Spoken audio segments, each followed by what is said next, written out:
A mochi moment from Mark, who writes, I just want to thank you for making GLP-1s affordable. What would have been over $1,000 a month is just $99 a month with Mochi. Money shouldn't be a barrier to healthy weight. 3 months in, and I have smaller jeans and a bigger wallet. You're the best. Thanks, Mark. I'm Myra Ahmed, founder of Mochi Health. To find your Mochi moment, visit joinmochi.com. Mark is a Mochi member compensated for his story. This episode of Voices for Justice is sponsored by Shopify. Starting a business is filled with a lot of what-ifs. What if I fail? What if nobody listens to the podcast? What if nobody cares? It can definitely be hard to get over that doubt and uncertainty, but making that leap was one of the best things I've ever done, and it's great to know that I'm not alone with a business partner like Shopify. Shopify is the commerce platform behind millions of businesses around the world, and 10% of all e-commerce in the US, from household names like Heinz and Mattel to brands just getting started. And I'm telling you, their tools really do feel like you have a business partner. They have hundreds of ready-to-use templates to help build a beautiful online store that matches your brand. You can also get the word out like you have an entire marketing team behind you. Easily create email and social media campaigns wherever your customers are scrolling or strolling. And if you get stuck, Shopify is always there to help with their award-winning 24/7 customer service. It's time to turn those what-ifs into with Shopify today. Sign up for your $1 per month trial today at shopify.com/justice. Go to shopify.com/justice. That's shopify.com/justice.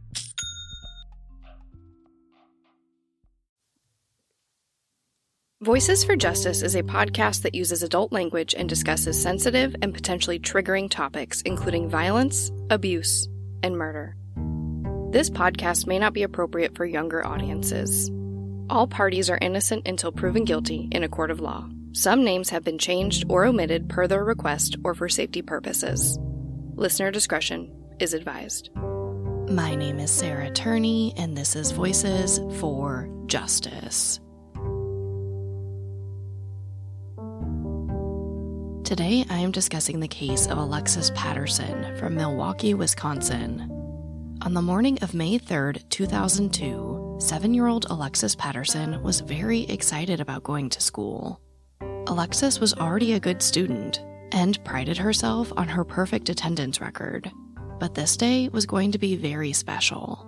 The night before, she and her mother, Ayanna Patterson, purchased cupcakes for her to bring to her first grade class. But when her mother realized Alexis had not finished her homework, she told her she was no longer allowed to bring the treats to school. Frustrated, Alexis packed up and got ready to make the short walk to High Mount Community School. The school was just 242 steps from her front door, but her mother or stepfather usually walked with her anyway. That morning, her stepfather, LaRon Bourgeois, walked with her. When they got to the end of their street, they met a crossing guard who walked Alexis to the other side of the street to the school. What happened next, and even parts of what I already told you, is highly debated among LaRon Bourgeois, witnesses at the school, and law enforcement. What we know for sure is that Alexis went missing that day. To complicate matters further, in 2016, 14 years after Alexis went missing, a man came forward claiming his ex-wife was Alexis. Since then, Ayanna Patterson has believed her daughter is not missing, but alive and well, unable to believe the truth of her identity. But some detectives are certain that the answers about what happened to Alexis will be found closer to home. This is the case of Alexis Patterson. This episode of Voices for Justice is sponsored by Chewy. If you have pets, you probably know about Chewy, and you also know that when they say that they have everything you need to keep your pet happy and healthy, they're not messing around. To keep them happy, Chewy has over 100,000 products from all the brands my pets love at prices I love. To keep them healthy, Chewy offers pet prescriptions, pet insurance, telehealth vet visits, and they're even rolling out vet clinics across the country.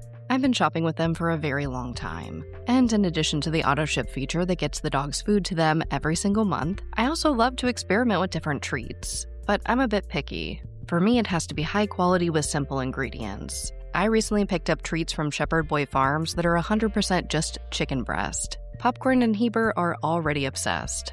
Chewy has everything you need to keep your pet happy and healthy. And right now, you can save $20 on your first order and get free shipping by going to chewpanions.chewy.com/SarahETurney. That's chewpanions.chewy.com/SarahETurney to save $20 on your first order with free shipping. chewpanions.chewy.com/SarahETurney. Minimum purchase required. New customers only. Terms and conditions apply. See site for complete details. Alexis Patterson was born on April 4th, 1995, to her parents Ayanna Patterson and Kenya Campbell. Her parents' relationship didn't last long after she was born. Eventually, Ayanna Patterson met and married a man named LaRon Bourgeois. Alexis lived with her mother and stepfather full-time at their home in Milwaukee, Wisconsin. Alexis turned 7 shortly before she went missing. At that time, she was in the first grade at High Mount Community School just down the street from her home. Specifically, just 242 steps from her front door. She was a straight-A student and prided herself on having perfect attendance. Her Head Start teacher has described Alexis as having a beautiful smile, noting that everyone in the class always wanted to sit next to her. She also loved skating and the color purple. On the night of Thursday, May 2nd, 2002, Alexis and her mother Ayanna went to the Jewel Osco supermarket. Alexis asked her mother to buy cupcakes for her to bring to class the next day as it was her turn to bring snacks, and Ayanna agreed. The next morning, on now Friday, May 3rd, 2002, Ayanna discovered that Alexis had not finished her homework from the night before. So, as a consequence, she told her she could no longer bring the cupcakes they purchased for her class to school. Alexis was obviously not happy, but she continued to get ready for the school day. According to LaRon Bourgeois, just before 8 a.m., he walked Alexis the short distance from their front door to the end of the street where they were met by a crossing guard for the school. The crossing guard then guided Alexis across the street to the school. But Alexis never made it to her classroom that day, and the school never called her home to report her unexcused absence. Alexis was due home at about 2:50 that day. By 2:55 p.m., Ayanna Patterson says she began to worry. By 3 p.m., she was at the school. This is when they informed her that Alexis was marked absent. After a quick trip to Alexis's grandmother's house to see if maybe she went there, Ayanna called the Milwaukee Police Department to report her daughter missing. Now, before we go any further, I want to talk about the many conflicting reports here. Some reports say LaRon Bourgeois watched Alexis enter the school. Others say he saw her walk to the playground outside of the school where the kids always played before the bell rang. One member of law enforcement, who you will hear from later in this episode, says he doesn't think Alexis ever made it to school that day at all. So, I don't really know what the truth is. There were no cameras outside of the school to confirm anything. However, multiple children on the playground did report seeing Alexis outside of the school that morning. Some even say they saw her after school on the playground between 3 and 5 p.m. No one reported seeing her in her classroom or inside of the school at all. Students at the school also reported seeing a late-model red GMC SUV with tinted windows hanging around the school that morning. Others say they saw a dark blue SUV speeding away from the school. But as far as I could find, these vehicles were never a large focus in the investigation. So, unfortunately, exactly what happened that day is kind of fuzzy. But the Milwaukee PD responded quickly. The search for Alexis would become one of the largest in the city's history. Law enforcement, the community, and friends and family of Alexis showed up in droves to look for her. Unfortunately, Alexis went missing almost 1 year to the day before Wisconsin adopted the Amber Alert system. So there was no alert for Alexis. Within a day, the Milwaukee PD established a mobile command post near her home. 30 patrol officers, 23 detectives, and multiple supervisors worked day and night from this post. There were helicopters, huge search teams, and eventually multiple dive teams searching nearby bodies of water. including the Washington Park Pond just a few blocks from the school, and the Milwaukee River. They searched boarded-up homes, alleyways, they followed tips leading them to abandoned buildings. They interviewed and re-interviewed her family and classmates. Her parents were interrogated for over 10 hours and given polygraph tests. This was a huge news story in Milwaukee. Many people criticized the schools for not calling to report Alexis absent. However, Superintendent Spence Corte defended their policy of calling caregivers by the end of the second missed day, saying that there were enough absences in the schools each day that they simply could not call caregivers when there was one unexcused absence. In the end, the district simply said it was an unfortunate incident, but they felt no reason to change their policy. 3 days after Alexis went missing, Milwaukee Chief of Police said that he believed Alexis ran away due to the argument she had with her mother that morning. But he reiterated that they were taking her disappearance very seriously. Ayanna Patterson fought back against this, saying Alexis would never leave on her own, adding that she had no way of feeding or sheltering herself for the 3 days that she had now been missing. On May 7th, 4 days after Alexis went missing, Milwaukee Police Captain Paul Stummer of the Criminal Investigation Bureau was asked by local media if they had any suspects, to which he responded, quote, "A suspect would mean we have a crime. Right now we have a missing persons investigation," end quote. However, less than a week later, by May 13th, Alexis's case was upgraded from a missing person to a criminal investigation by the Milwaukee PD. And it seemed clear that they and the media were focusing on LaRon Bourgeois. You know that thing where you get an amazing pair of shoes at a really great price and want to tell everyone about it? Yeah, so do we. Here at Designer Shoe Warehouse, we'll give you something to brag about, like the latest styles from brands you love, or the trends everyone's obsessing over, or shoes that make you feel like, well, you. So go ahead, show off a little. Find shoes that get you at prices that get your budget. Head to your DSW store or DSW.com today. DSW, let us surprise you. Insurance isn't one size fits all. That's why customers have enjoyed Progressive's Name Your Price tool for years now. With the Name Your Price tool, you tell them what you want to pay, and they'll show you options that fit your budget. So whether you're picking out your first policy or just looking for something that works better for you and your family, they make it easy to see your options. Visit Progressive.com. Find a rate that works for you with the Name Your Price tool. Progressive Casualty Insurance Company and Affiliates. Price and coverage match limited by state law. 10 days after 7-year-old Alexis Patterson went missing, her case was upgraded from a missing person investigation to a criminal investigation. And the focus was narrowing in on her mother, Ayanna Patterson, and her stepfather, LaRon Bourgeois. Of course, in any missing persons investigation, you have to start with those closest to the missing person and work your way out as you eliminate people. According to LaRon Bourgeois, he was at home all day when Alexis went missing, presumably with Ayanna Patterson doing nothing particularly interesting. Soon reports that LaRon failed certain parts of his polygraph test emerged. He fought back against these allegations, telling reporters near his home, quote, "If I would not have passed the test, then I wouldn't be standing here," end quote. Now, you might be wondering about Alexis's biological father, Kenya Campbell. Well, on the day Alexis went missing, he was in jail on charges of driving on a suspended license, so he was ruled out rather quickly. But I do think it's worth mentioning that in 2013, he was sentenced to 18 years in prison for abusing his 8-month-old daughter so badly she nearly died. Ultimately, detectives have been unable to connect him to Alexis's disappearance in any way. So, as far as I could find, he has never been considered a person of interest, and has seemingly been cleared by the Milwaukee PD. As for LaRon, well, that's a different story. Authorities have never really shied away from their suspicions about him. He does have a criminal history. Most notably, in 1994, LaRon was the getaway driver in a burglary that resulted in Glendale police officer Ronald Hedbenny being shot and killed.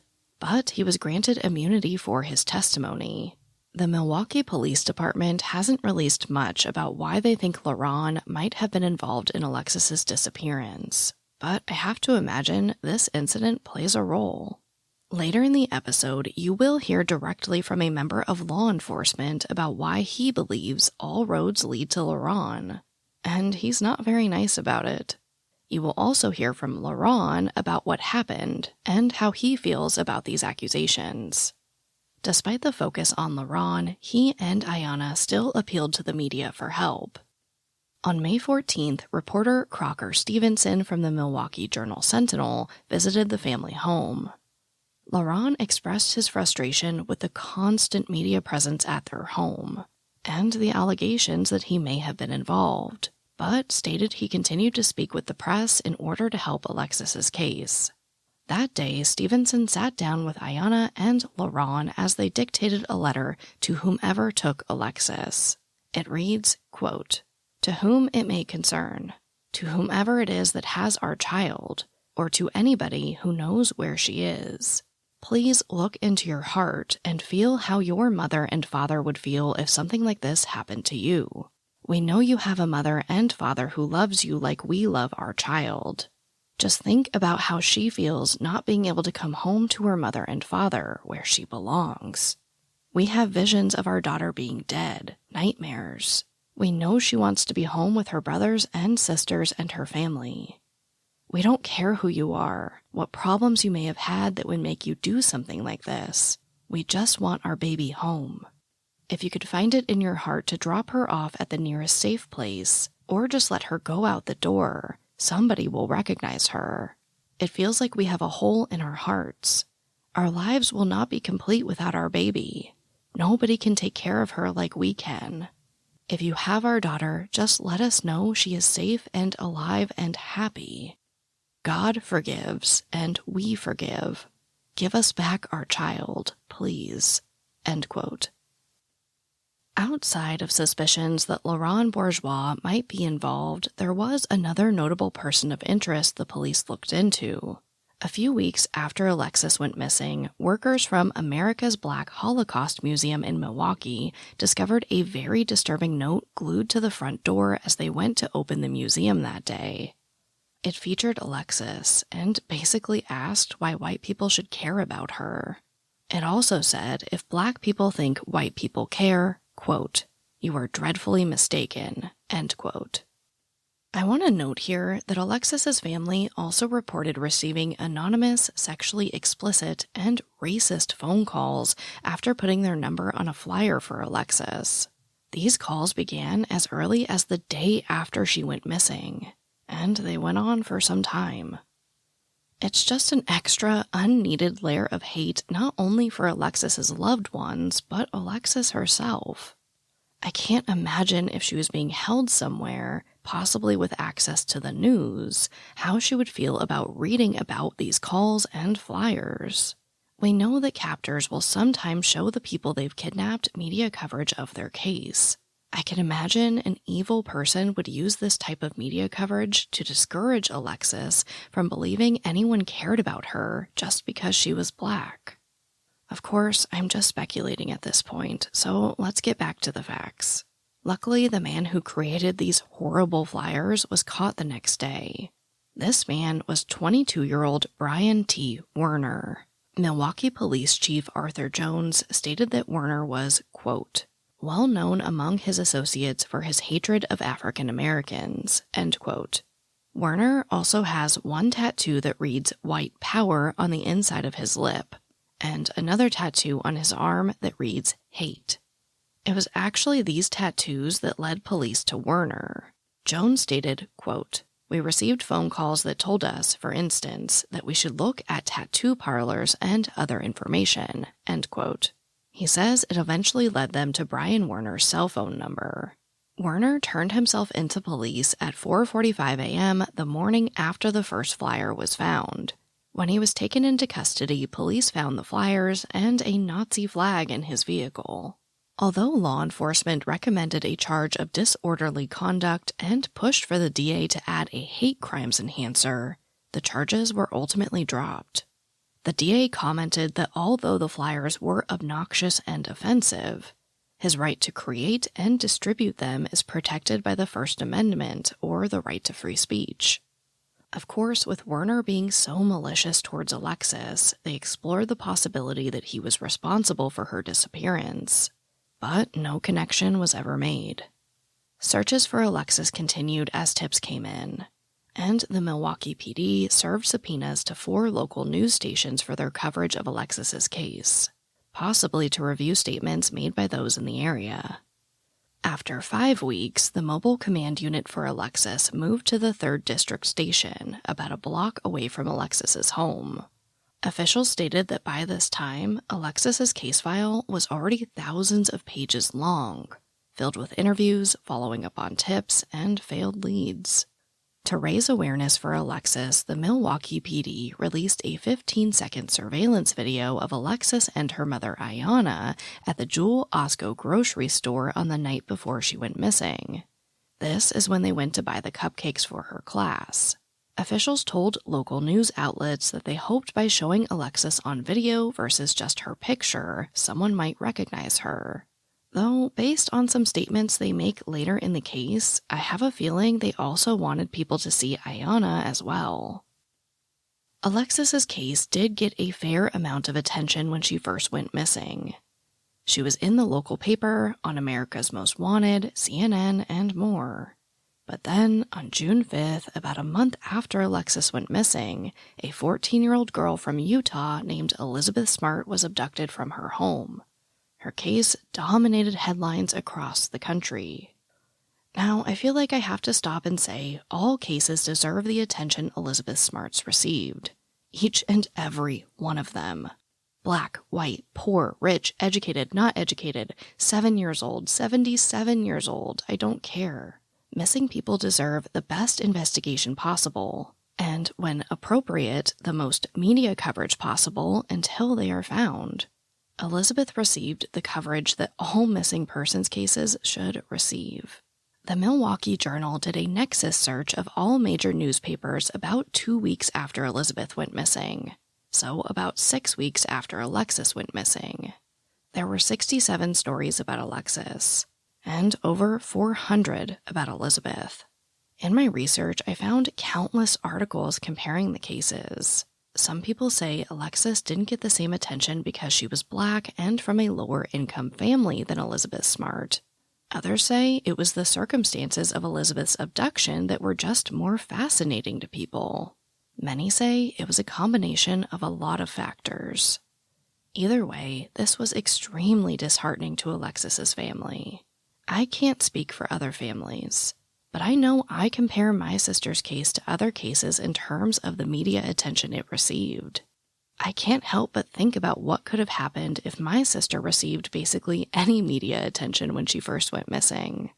It's an impossible and mostly depressing game to play in your mind, but again, I can't help but wonder. And I have to imagine Alexis's loved ones have played the same game in their minds a million times just like I have. Local news outlets reported that Ayanna went into a deep depression after Alexis was gone. She could barely eat or sleep, and she almost never left the house. In one article, they say she listened to a song by Yolanda Adams on repeat that said, quote, "There is no pain Jesus can't feel, no hurt he cannot heal, for all things work according to his perfect will. No matter what you're going through, remember God is using you, for the battle is not yours, it's the Lord's," end quote. Friends would end up staying with Ayanna to help her care for her infant child born just 6 months before Alexis went missing. By November, Alexis's family moved from the home Alexis once lived in, and they stopped talking to reporters. It was around this same time that they began losing support from some of the community as well. A volunteer group established to help look for Alexis disbanded not long after a rummage sale to raise funds for their efforts only attracted 4 people. Founder Keith Martin told the Milwaukee Journal, quote, "We won't have money to pay our telephone bills next week, but anything else out there the community can support. I guess the attitude out there is, it didn't happen to me, so I'm going to leave it alone. It's just sad," end quote. Now, I need to take a moment to recognize Keith Martin for the absolute rock star and hero that he is. He'd never met Alexis in his life. When he heard about her going missing, he brought together the community to search for her. He worked third shift as a security guard at Master Lock and spent the rest of his time gathering donations, including bicycle locks from his employers for the bike team he put together to look for Alexis. He got t-shirts printed and work gloves from Walmart. He also bought all of the volunteers' flashlights. This man cared so much and went above and beyond to help Alexis. So I just wanted to give him a little shout out and explain how hard this group worked to raise awareness and look for Alexis. I have to imagine running out of funding and disbanding was pretty heartbreaking for them. Alexis's family also lost the support of a private investigator hired to help find her. PI John Robbins Wells donated money to help start that volunteer group and helped Martin oversee a hotline they'd established. But after Alexis's family moved and changed their phone number, they pretty much cut off all communication with Wells. He believes this is because of statements he made to the media about the case. While Wells still continued to help find Alexis, he simply continued to do so without the help of her family, and said he would stop discussing the case with the media to avoid causing any more harm. In April 2003, LaRon Bourgeois was arrested for battery and disorderly conduct for allegedly abusing Ayanna. At this time, she accused him of selling drugs, quote, pimping out several other women, end quote, and made a statement that he wasn't comforting her after Alexis went missing. Eventually, LaRon and Ayanna did get a divorce, and it was finalized in February 2005. By May 2003, just a month after LaRon was arrested for battery and disorderly conduct, detectives told the Milwaukee Journal that despite only receiving about one new lead a month in Alexis's case, they still had 5 detectives assigned to it. However, it was reported that eventually, every conversation between Alexis's family and the Milwaukee PD ended in a screaming match. At this point, the leads are drying up and very slow to come in. The police have not announced any persons of interest. There are no major calls to action to look for a certain vehicle or witness. There's basically nothing. And the relationship between detectives and Alexis's family is virtually non-existent. The case would see basically no movement, or at least they weren't telling the public about any movement until 13 years later in 2016. This is when a man calls the Milwaukee Police Department and says, "This might sound crazy, but I believe my ex-wife is Alexis Patterson." This episode of Voices for Justice is brought to you by Quince. I've been trying to be more intentional about what I wear each day. I'm leaning into pieces that feel effortless, comfortable, and still put together, and Quince has been my go-to. The fabrics feel elevated, the fits are flattering, and everything just works without overthinking it. They use premium materials like 100% European linen, organic cotton, and ultra-soft denim. And the best part? Everything is priced 50 to 80% less than similar brands. They work directly with ethical factories and cut out the middlemen, so you're paying for quality and craftsmanship, not brand markup. I recently just ordered their tiered linen dress, of course in black. I wanted to pair it with one of my favorite pairs of brown wedges. The problem was, I didn't have a brown purse. So I got that from Quince too. It's one of my favorite outfits. It's easy, effortless, and feels amazing, especially as we're getting a little bit warmer here in Phoenix. Refresh your everyday with luxury you'll actually use. Head to quince.com/justice for free shipping on your order and 365-day returns. Now available in Canada too. That's QUINCE.com/justice for free shipping and 365-day returns. Quince.com/justice.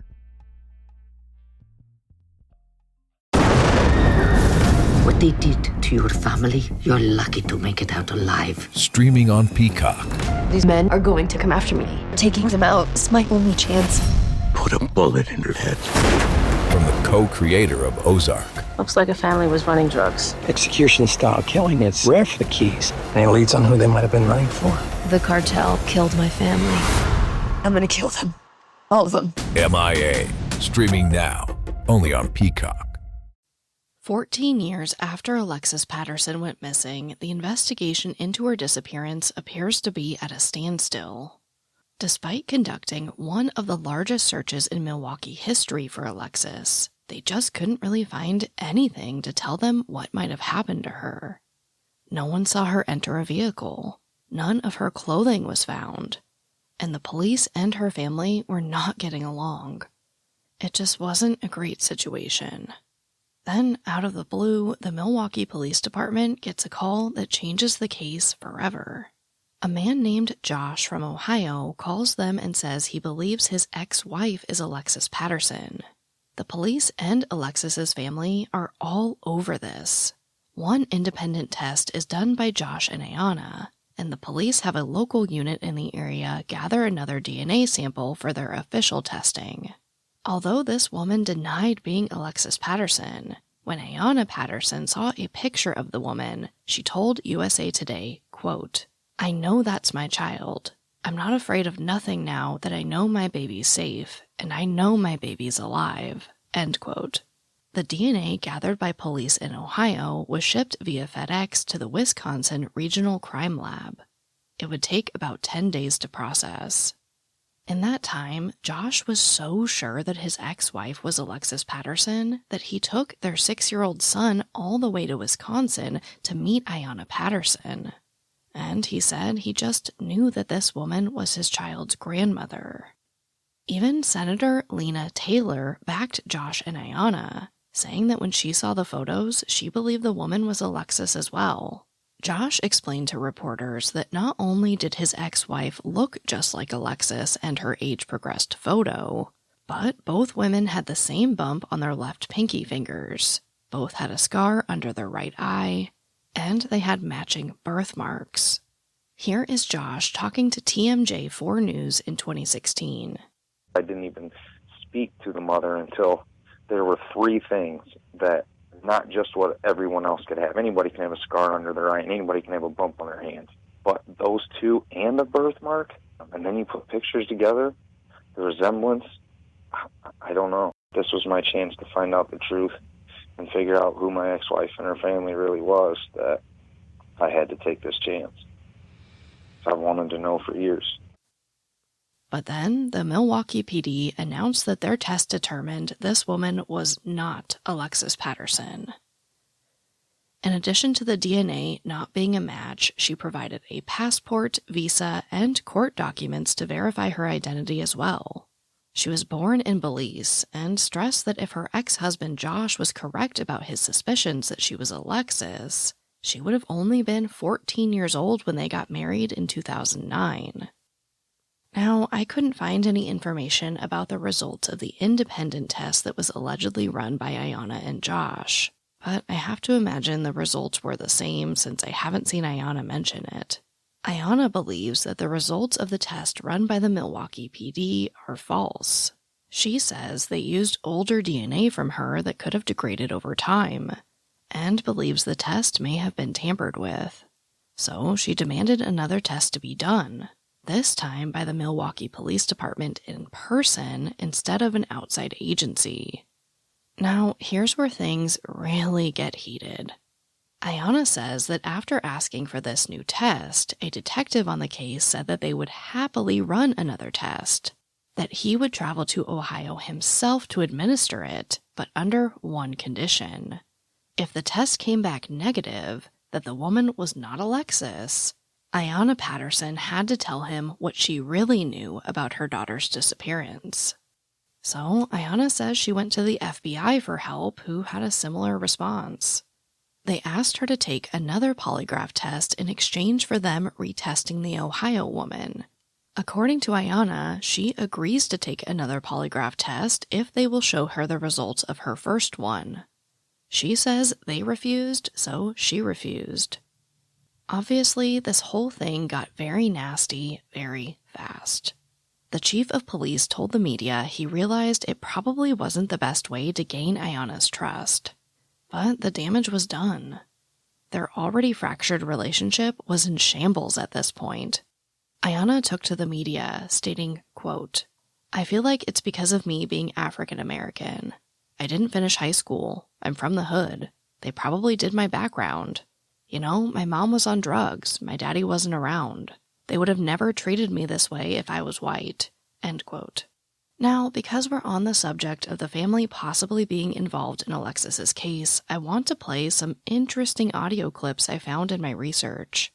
This comes from a radio station in Wisconsin called 620 WTMJ. In 2017, they spoke with LaRon Bourgeois when he was in prison for drug-related charges. They also spoke with David Clark from the Wisconsin PD. They each explained their position in Alexis's case, so I found this audio to be extremely valuable. First, you will hear from LaRon Bourgeois, then from David Clark. On May 3rd, it was her snack day to go to school. Her mother took her the night before to get cupcakes so she can go to school and take her snack to school, but she hadn't done her homework, right? So, like, you can't take them. So she was, a little upset, crying, you know what I mean? So I got her and my son dressed. I usually didn't walk her, to school, but this time I did. I took her to the corner. I told her, well, I'll bring your snacks a little later on. You know what I'm saying? Just be cool. Don't let it bother you. But she was really upset. And then I handed Alexis to the cross guard. The cross guard walked her across the street and then walked her to the side where school. And I watched her run to the playground. And I went home. You know what I'm saying? And I was at home for the most part of the day. By the time it was time for Alexis to come home, she hadn't came home. So I was like, my baby ain't came home. I was like, well, they probably just kept her at the school. You know what I'm saying? Because she did something. Probably kept her at school. So she went over there. A few minutes, about 15 minutes, 10, 15 minutes later, she came busting through the door. She was like, man, my baby ain't been to school all day. I'm like, you kidding? You know what I'm saying? She ain't been there. She just broke down. I was like, what? And then that was history, you know what I'm saying? Then we called the police. They came. You know what I'm saying? They came. They went to Stern Park. They looked around for her and never found her. And you know what I'm saying? So they didn't know how to really investigate it. They didn't have Amber Alert. They didn't have nothing. School ain't got no cameras out outside to protect the kids, and they still don't. You know what I'm saying? Where they should. It was then the investigation just like turned towards us, you know what I'm saying, and it's been like that, and to me it's sad because it's like Alexis didn't really have a fighting chance because these people.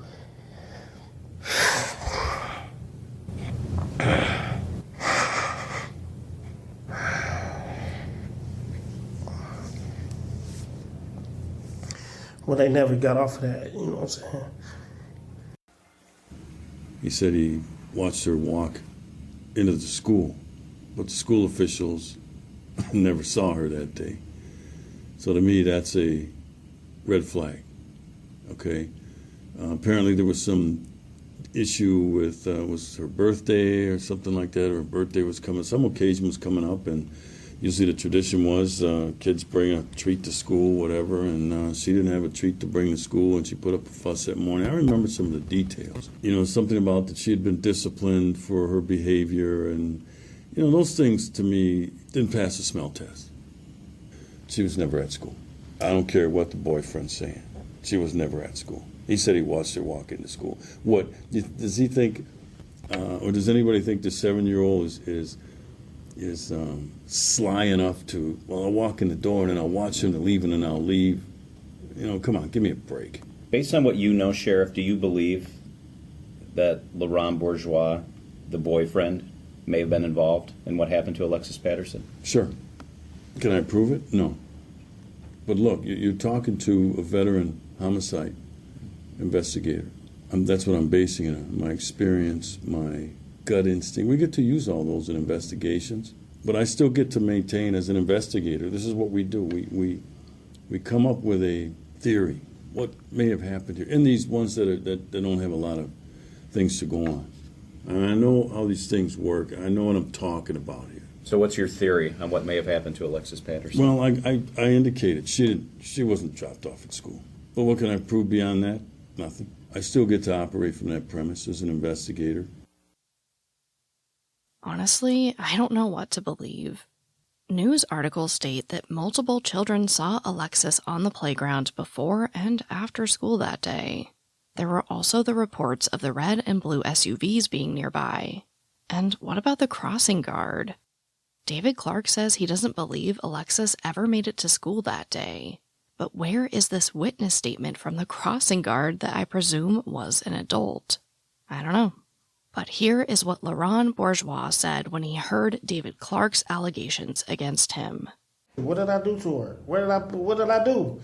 Am I some type of predicated killer where I know how to just say? He's a a negative individual who really, you know what I mean, I feel he ignorant too, you know what I'm saying? Because it's people like him that keep it with the truth from really coming out. He can say what he want to say. I don't respect him, you know what I'm saying, or the way he even went about. He ain't really did nothing to help the situation itself.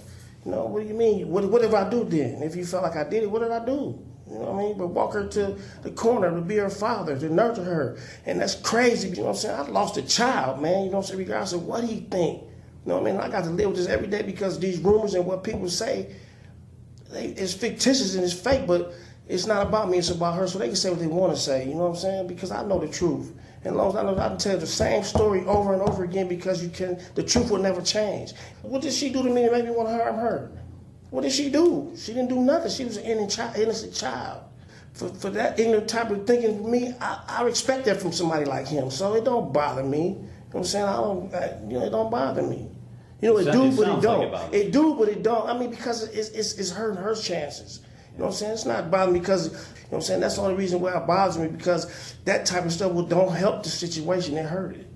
So Sheriff Clark also says she never made it to that school playground. Well, I don't know what he said. I don't care what he said, but he can ask this Crawford guard, the little kids that was there that said that she was on the playground. I don't care what he say. He went, where was she at then? If she not playing, it is what it is, man. He can say what he wants. So what did I do? Kill her and hide her body somewhere where I put her? You know what I'm saying? I didn't go nowhere. I was at home, man. You know what I'm saying? When it's what'd I do?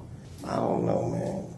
Were you involved at all in the disappearance of your stepdaughter, No. Alexis? No, I wasn't. Do you know what happened to her? No, I don't. If I did, I would tell it. In 2021, LaRon Bourgeois was found dead with another woman not associated with Alexis. It's alleged he died of a drug overdose. Ayanna Patterson says if he was involved in Alexis's disappearance, he never told her. Unfortunately, this is where Alexis's case is today. Ayanna Patterson still believes the woman from Ohio is her daughter Alexis. She's continued to be active in the media ever since. In 2022, Ayanna held a 20-year awakening celebration for Alexis. About 100 people attended. At this event, Alexis's Head Start and first grade teachers spoke about their memories of Alexis and the joy she brought to their classrooms. Ayanna also distributed awards to people who have helped her over the years. The community as a whole continues to remember Alexis as well. Every year since 2012, longtime Milwaukee Mayor Tom Barrett has recognized May 3rd as Alexis Patterson Forget-Me-Not Day. Before he left his office to become the U.S. Ambassador for Luxembourg, he signed the 2022 proclamation for Alexis. Now, this brings me right to our call to action. Please share Alexis's story on social media, and with one of your favorite podcast hosts. You might be thinking, who needs a stupid podcast when Alexis is being featured on major media outlets? But I have to say, I think the audiences are quite different. I believe the majority of you guys that listen to these true crime podcasts want to learn more about these cases than you can get by reading a few articles. I also think a lot more of you are passionate about these cases because you know more.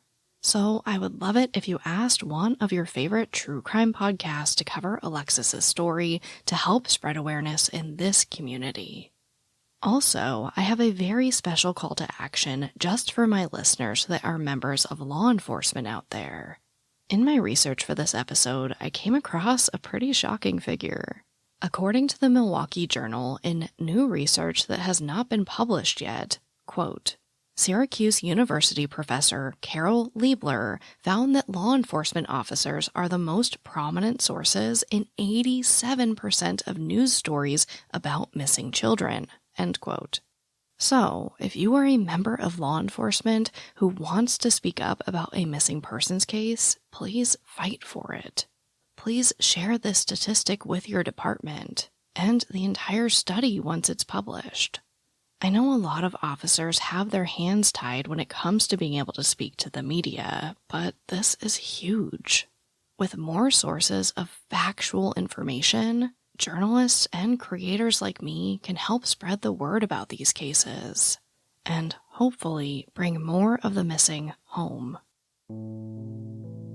Alexis Patterson was 7 years old when she went missing from Milwaukee, Wisconsin on May 3rd, 2002. At the time, she was 3 feet 8 inches tall and weighed approximately 42 pounds. She was last seen wearing a red hooded jacket with a gray stripe on the sleeves, a purple shirt, light-colored blue jeans, and white Nike tennis shoes.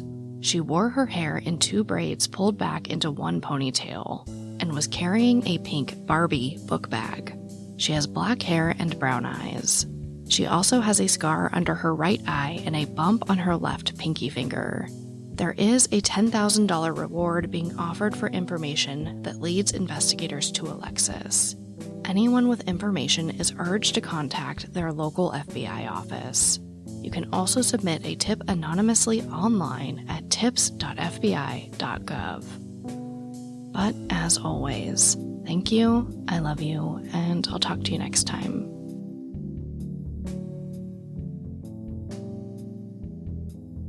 Voices for Justice is hosted and produced by me, Sarah Turney. For more information about the podcast, to suggest a case, to see resources used for this episode, and to find out more about how to help the cases I discuss, visit voicesforjusticepodcast.com. And if you enjoyed this episode, please take a moment to rate and review the show in your podcast player. It really does help more people find the podcast and these cases in need of justice.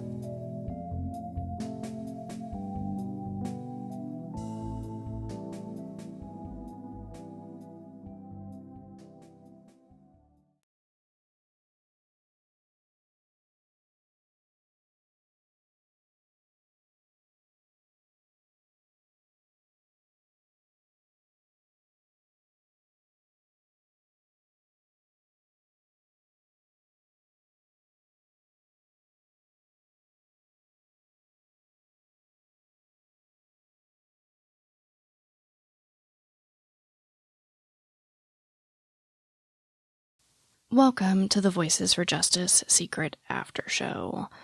Now, I have to say that I think Alexis's case could have been very different had the Amber Alert system been enacted in Wisconsin at that time. It really broke my heart that just 1 year could have made all the difference in this case. Also, just as a little side note, because we are here in the after show, if you want to learn more about the Amber Alert system, the history, challenges, and impact, I covered it over on my Patreon. I don't cover unsolved cases over there because I just don't think they should live behind a paywall. But I do explore relevant topics over there, such as the Amber Alert system, in hopes that I can learn all I can to better cover these cases, and so that hopefully you guys learn something too so you can better understand these cases. Now, I have to say it or else nobody would know about it. Patreon membership starts at just $5 a month, and it gives you access to absolutely everything over there other than mailed goods, like stickers and a shirt for the higher tier. But you get access to all content for just $5 a month. And right now, 100% of what I make from Patreon is invested back into the show and into these cases. Because of my Patreon, I'm able to do things like buy billboards, audio equipment, or even just help with living expenses in some cases. It also allowed me to do something pretty cool at CrimeCon this year. If you weren't able to come to the event, my table basically had a little section for swag like stickers and pins, but the rest was dedicated to displaying cold case flyers I collected from basically loved ones across the world of the murdered and missing. So thank you to all my patrons for making that happen. Now, I won't sit here and tell you that my Patreon is filled with the most amazing bonus content you'll ever find, because it's just really not.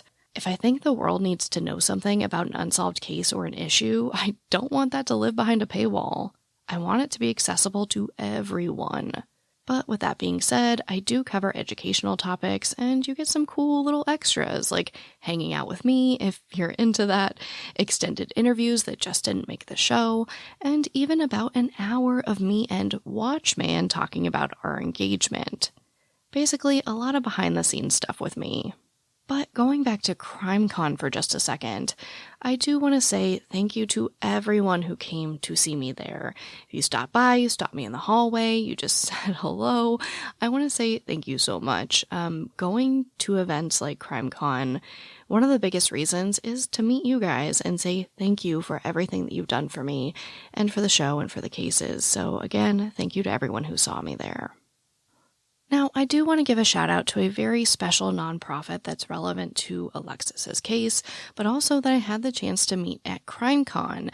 Now, months ago, you guys probably remember this name because I actually am sponsoring one of their events. This is the Black and Missing Foundation. But at CrimeCon, I had the chance to meet Derica and Natalie Wilson. They are the founders of the foundation, and they were actually awarded an award, obviously, at CrimeCon. It was the Crime Fighter of the Year award. I just wanted to give them another shout out if you're ever looking for an organization to support, whether that's volunteering, just following them on social media and sharing cases, or donating. Definitely check out the Black and Missing Foundation. They do amazing work. Like I said, they have advocated for Alexis, and I have to be honest, I was at the Clue Awards ceremony at CrimeCon, and they played this video. I'm like getting chills right now. They played this video featuring their work and their cases, and I am getting emotional now. I cried my eyes out like a baby. So yeah, go check out the Black and Missing Foundation. They are absolutely amazing. But as always, thank you for tolerating me. I almost forgot. I love you, and I'll talk to you next time.